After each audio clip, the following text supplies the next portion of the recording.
Alright, what's going on, guys? It's Cynical. Welcome back to another video. I thought I would push the scheduled video we had for about this time forward into today to talk about some breaking news. So with the new PlayStation Plus membership scheme that is starting up next month, and with it starting extremely soon in Asian territories, PlayStation has finally released the list of games that are going to be included in this. Now, for those of you who have been living under a rock, PlayStation Plus is going to be split into 3 different tiers, and essentially what this is PlayStation is finally jumping onto like a Game Pass scheme type of thing. So we've got PlayStation Plus Essential, which is just the PlayStation Plus that we know of as of right now, which gives you access to playing online, as well as the monthly free games.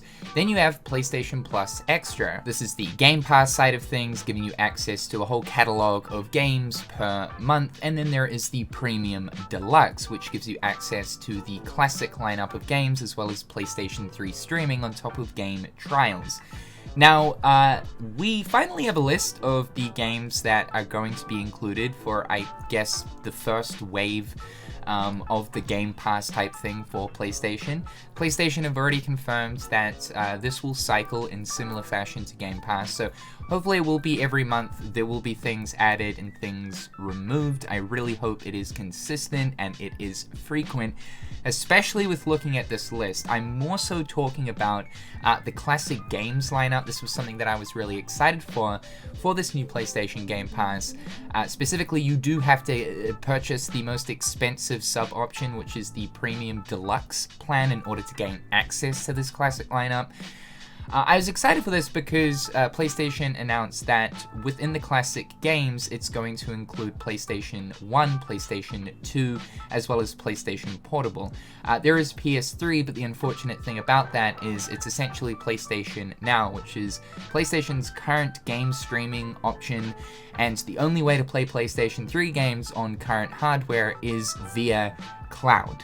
So yeah, you're having to stream the game, you're not getting a true native experience, and the same thing remains here. Looking quickly just at the PlayStation 3 list, it's pretty good, I have to say. Like, we've got Infamous in there, we've got Motorstorm, which is really good to see, the Ratchet & Clank Future series, Quest for Booty, A Crack in Time, as well as Into the Nexus, though no Tools of Destruction, rude, as well as like Resistance 3 and Hot Shots Golf. Why only Resistance 3? Bruh, are you what about 2 and 1? 2 is the best one. It's a good lineup. The thing is, though, most of these games that are on this list were already a part of PlayStation Now. So does it matter? No, not really. And you have to stream these.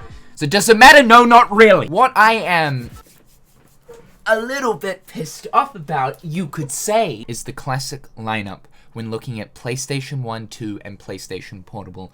My god, I'm sorry, PlayStation, I love you. I literally have your damn little thing on my arm, you fucking shapes! So believe me, I love you, but yeah, this lineup is a joke. So let's look at the PlayStation 1 and PlayStation Portable games. We have Ape Escape, Hot Shots Golf, IQ Intelligent Cube. It's actually a very niche and cool game. Jumping Flash, Siphon Filter, Super Stardust Portable, Mr. Driller, Tekken 2, Worms World Party, Worms Armageddon. What? God of War Ghost of Sparta, Chains of Olympus, Daxter, Metal Gear Peace Walker, the Metal Gear games for PlayStation 1, OG Crash Bandicoot, Spyro. It's probably a bit hard now because of course they don't own the rights, but I mean still. Silent Hill, Twisted Metal, OG Klonoa, Worms World Party? Look, nothing against Worms. I actually really enjoyed World Party. I used to play a lot of this on my computer. I had the physical. Don't brand me as a Worms hater. It's a good game. I'm just saying, Worms is here, as well as, like, Mr. Driller and Super Stardust Portable. But where's the rest of the goodness? And one PlayStation Portable game? Are you twisting my nipples? So let's move on over to the PlayStation 2 games. It gets worse here. Ape Escape 2, Ark the Lad, Dark Cloud 2, Fantavision, Hot Shots Tennis, Jak 2, Jak 3, Jak X, Jak and Daxter, Rogue Galaxy, Siren, Wild Arms, Baja, Edge of Control, what, who? Bioshock Remaster, Borderlands The Handsome Collection, Bulletstorm, Kingdoms of Amalur, Lego, Harry Potter. Now, these are all fantastic games when looking at the PlayStation 2 ones. Dark Cloud, Chef's Kiss, Jak and Daxter, oh my god, stop, you're getting me moist. Ape Escape 2, Mamma Mia! But these games are already on the PlayStation Store as of right now. Now, I'm not surprised that these are here, but I also would have thought in amongst the already existing PS2 classic games that were released way back for PlayStation 4, that you'd have some new nonsense added into the cake mix. Where is Sly? Where is the OG Ratchet & Clank games? Where is God of War? Where is literally everything else that made your console boom during the time? They just kind of said, fuck it, we'll just use what we already have. Look, I get it. I'm acting like a tantrum Tim as of right now, and well, hell yeah, I'm gonna embrace that. Am I mad? Yes, absolutely. The gamer neuron is agitated. I think the sole reason as to why I was going to specifically get the most expensive one, the deluxe premium version of PlayStation Plus, was specifically for the access to PlayStation 1 and PlayStation Portable games on top of PS2. But at this point, really isn't much point. The PlayStation 1 lineup is pretty garbage in all honesty. And looking at the PlayStation 2 lineup, like I already own like all of the decent PS2 games on PS4, PS5 anyway. There's really no point. Tonight I'm going to bed grumpy. Grumpy. I'm half an hour off bedtime and I'm going to bed a little bit grumpy. I'm not okay with this. Now, we do have the lineup of, like, PS4 games in here, as well as PS5, and, like, it's an okay lineup. It's actually pretty good. I will give them that. And that also, too, Ubisoft Plus, Ubisoft's own subscription service, is going to be added to PS Plus. So that is really nice. That's a lot of content there. Now, it does mention that this is an early look at the list, so, like, this isn't absolutely everything. But it does get me skeptical, only because if this is what they're showing for like the preview, then why have they only showed one PlayStation Portable game and like this specific lineup of classic games?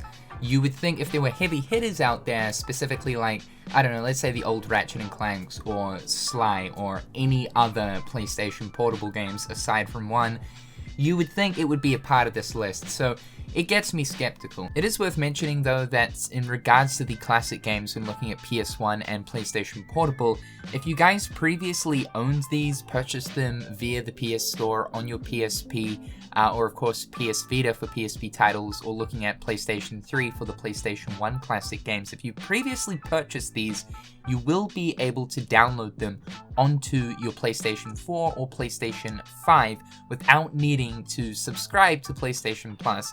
I think this is really good. What I do want to know though is, does this mean all of those old PS1 classics as well as PSP games digitally purchased, or is it only the ones that are a part of this sub? It does mention specifically here that it is select games, so I'm thinking it's only the classic games that will be tied into the new PlayStation Plus sub. Another thing that was confirmed here, and I'm so glad that they have gone through with this, is that some of the titles will also be available for individual purchase, meaning that if you want to gain access to these games and own them forever and always digitally, you don't actually need to subscribe to PlayStation Plus in order to gain access to them, which is fantastic. This was an initial hope of mine. It was going to be interesting to see like the full list for when that releases for Asia this coming month, and then of course a lot of other regions next month. That's when we'll really know the scope of what's available via this new service. I am more so looking at classic games. I want more attention to be brought to classic games. Backwards compatibility is something that we are begging for a lot when it comes to PlayStation, and I sort of had this thought that like with them announcing the return of classic games, specifically PS1 as well as PlayStation Portable and PS2, that Sony would start kind of focusing more on that. And of course this is only just an early look at the list, but because we are seeing this specific lineup of games for the classic games, it does get me a bit worried. If they had a lot of ammunition in the ways of heavy hitter titles from that classic era, you sort of would have thought they would have put that in this little preview list. but to only see one PlayStation Portable game here is really weird. That just screams to me that they probably don't have many PSP games. And for the PlayStation 1 games that they've shown off, that's just a really weak list, and the PS2 list, well, I mean, those are already available on the PlayStation Store as of right now. So it's just like, bruh, I really hope you got some I don't know, fish batter in there, some crispy fish batter with some oregano, crazy Mamma Mia spice going on, dude. I'm losing my mind. You guys can see I'm losing my mind. Remember that PlayStation did initially mention that there's about like 300, 400 odd games with PlayStation Extra included in your monthly rotation, as well as for like premium you get an additional 300 to 400 type thing. So like you get a lot of games per month. So when looking at this list, it's definitely far off the final list. I'm skeptical. I'm really skeptical. Crossing my fingers. However, guys, I'm cynical. Hopefully you're having a fantastic day, and I'll see you dudes real soon. Peace.